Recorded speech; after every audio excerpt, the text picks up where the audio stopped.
Pinagbabaril ang isang lalaki sa Quezon City.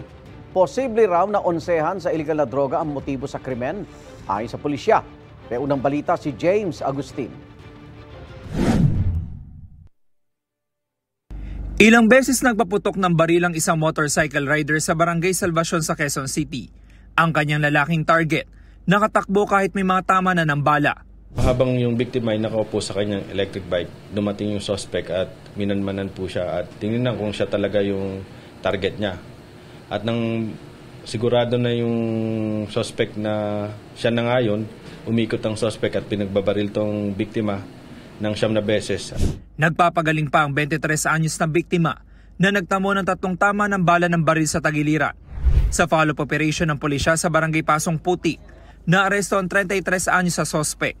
Nakita nilang lumabas yung suspect na may dalang baril, nakasukbit, at nang magpakilala silang pulis, bigla naman tong tinutukan sila, doon na po sila nagpagbuno at naresto na yung suspect.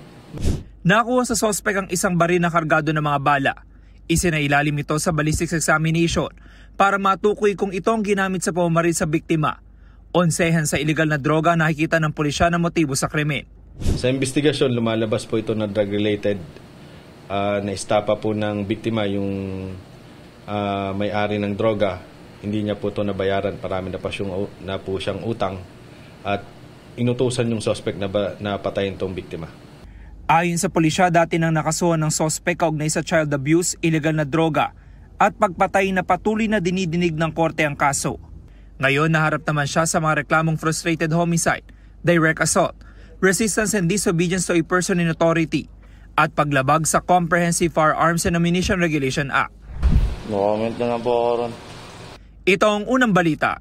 James Agustin para sa GMA Integrated News. Igan, mauna ka sa mga balita, mag-subscribe na sa GMA Integrated News sa YouTube para sa iba't ibang ulat sa ating bansa.